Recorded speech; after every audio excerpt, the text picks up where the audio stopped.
I asked, and HBB was kind enough to deliver. Thanks, HBB, for sending the KZ HBB PR2 in for review. The question is, do these actually sound better than my EQ predicted? And that is what we're going to find out in this video. Also, one more thing is that someone brought up how with inverting the polarity, the magnitude response changes. I'm going to identify if that is the case or not for my unit. And yeah, so starting off, we'll get some unboxing. I think okay, wow, that was a nice slide out mechanism. It's very Apple-esque, actually. I think this is the best I've seen so far in a Chi-Fi product. So, okay, good job on that, HBB. So here we have the earphones. Okay, let's check it out. How do we? Okay, now this part is confusing because we have this clear area, but then it's also like inside this white part, but okay. Is it sliding out easily? Okay. That's interesting. I think this part could have been better, so unfortunately the unboxing experience was not perfect.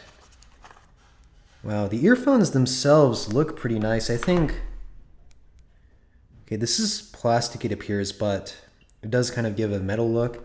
And the tips that come with it are foam. Interesting. I've not seen that before, even once actually. Very interesting how by default it comes with the foam tips attached. We have a cable here. Let's check this out.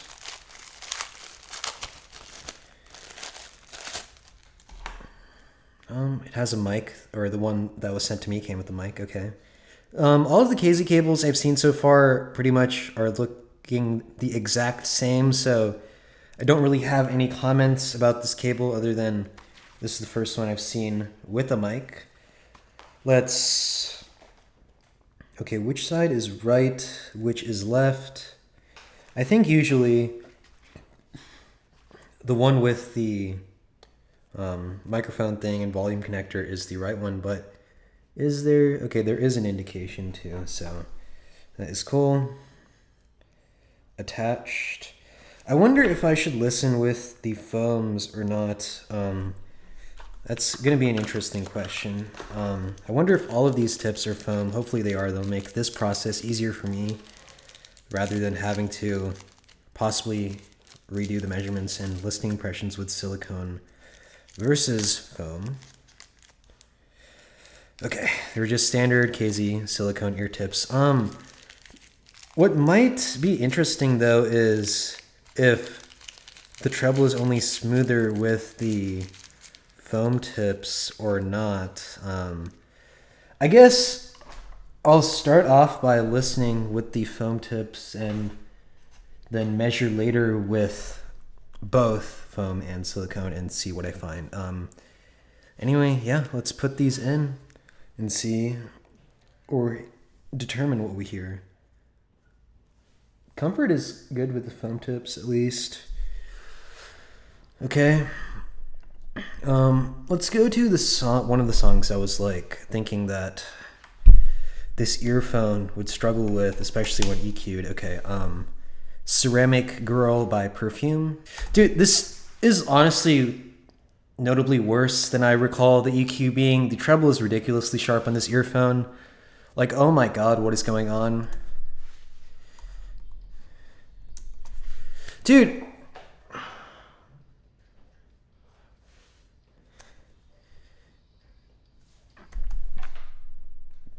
Bro, this is so plasticky. It's actually unreal. Like, bro, what? This is... I mean, dude, this is a failure of an earphone. Whoever, like, HBB, you know very well it's cap when you're like, this is the best planar earphone in the world. Actually, who knows? I've not heard a single good planar earphone, but, I mean, you can't go around calling something, like, the best of something when it's obviously, riddled with this flaw that's, just straight up ridiculous. Like, this sounds horrible, dude. Come on, HBB, you can do better than this. Okay, so switch to the large silicone ear tips.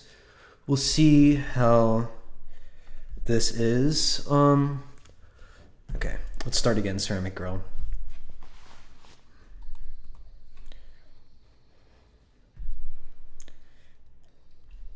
I think the extension is a little bit better, not entirely sure though.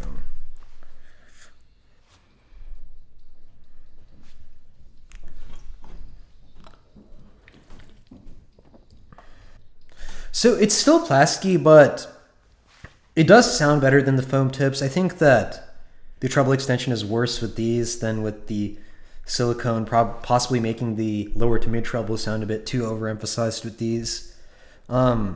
Let's listen to some other songs, okay? Let's see, what should we go for?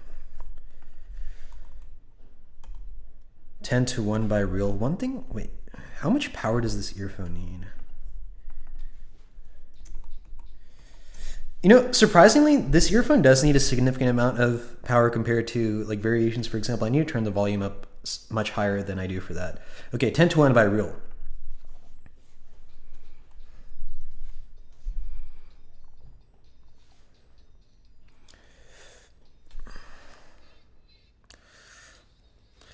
Dude, the 5 to 6 kilohertz peaking is unreal on this song. Like, oh my god, bro.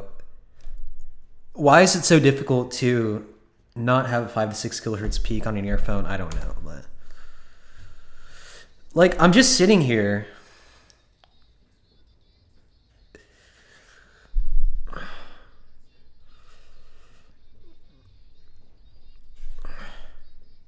It's sharp. The bass impact is low. Okay, you know, I'm gonna get hearing damage if I continue listening to this, so I'm going to measure it and see what I find and get back to you. All right, so starting off with the measurements analysis, the first thing I want to point out is that the earphone does not change in its magnitude response when you invert the polarity. Here is, in red, we have it in the stock polarity. As you can see by the impulse response, it starts by moving up, and then in green, it starts by moving downwards because I flipped the cable orientation. The change in base SPL is just because of like the insertion being slightly different when I was like moving the tips around. So yeah, the person who said that they change in SPL clearly has no idea how to measure earphones. So yeah.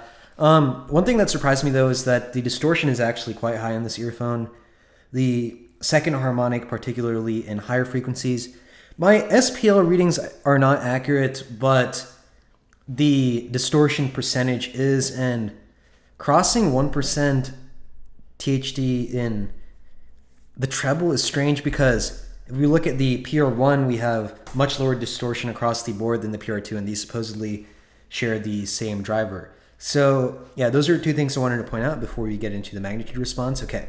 One thing I also noticed but forgot to mention is that the channel matching on this earphone is terrible.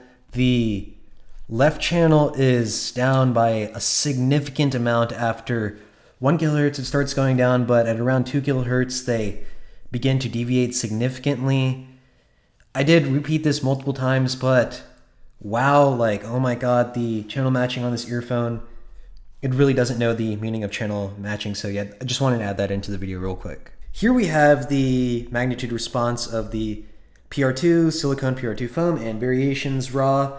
I said that the treble was more plasticky on the foam, and as you can see, like, what is it, 4 to 8 kilohertz is higher on the foam version, but I also commented that the treble extension is worse, and it was probably because 8 to 12 kilohertz is lower on the silicone version, but who knows, maybe like this could have also been a bit of placebo, but the things I did comment on are actually visible in the graph, so yeah, maybe keep that in mind.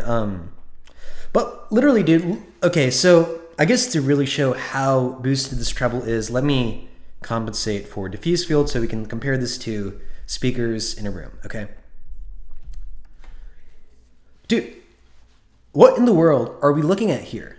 We have treble that is, okay, well, let me like put my target over this. I'll make it like easier for you guys to really get a reference with. Okay, so here we have it with my target. And variations honestly actually is slightly boosted in the treble. If I reduce 15 kilohertz by minus 3.5 dB with like 1.08 bandwidth, which is different from Q factor, it does sound more natural, but holy hell, like I said, if I continued listening to this earphone, I would get hearing damage. This treble is absolutely ridiculously bright. Not only do we have this 5 to 6 kilohertz peak, but something I didn't factor into my original review was the after 8 kilohertz because I thought it would be somewhat similar to the variations, but how wrong was I? This is absolutely terrible. Like, bro, what? Look at this treble. It just shoots to the sky. Like, you cannot make this shit up, dude. Like, you will legitimately get hearing damage if you listen to this earphone for an extended period of time. The treble is pure garbage, so wow. Like, man, I guess I'll like suffer through it for a little bit, maybe like at lower volumes and listen to it lower volume, so like I'm not giving unnecessary risk to hearing damage. I'll probably listen below 80 dB, even though 83 dB is the correct listening volume. Bro, like, how many? 5, 10. We're like 17 dB over the target in many portions. Like, I know HBB is an old guy, but come on, man. And I don't know, maybe there is some unit variation, but like, really, is that an excuse for this much treble boost? This is ridiculous, okay? So, okay. Let's see. What song do I want to listen to now? I have to switch the output device. Okay, here we go. What songs have I been listening to? Okay. From aespa's new album, Spicy. Okay.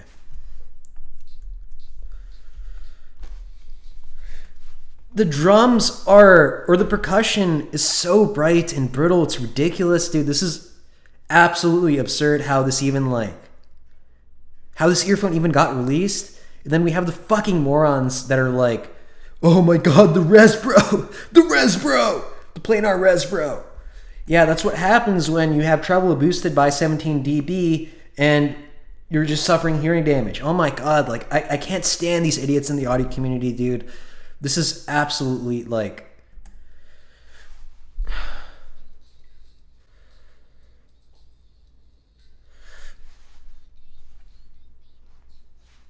Yeah, I can't listen to this earphone anymore. This is pure garbage. The bass impact is too low. The treble is outrageously boosted. I'm significantly disappointed, HBB. You need to get your shit together. This is a complete joke.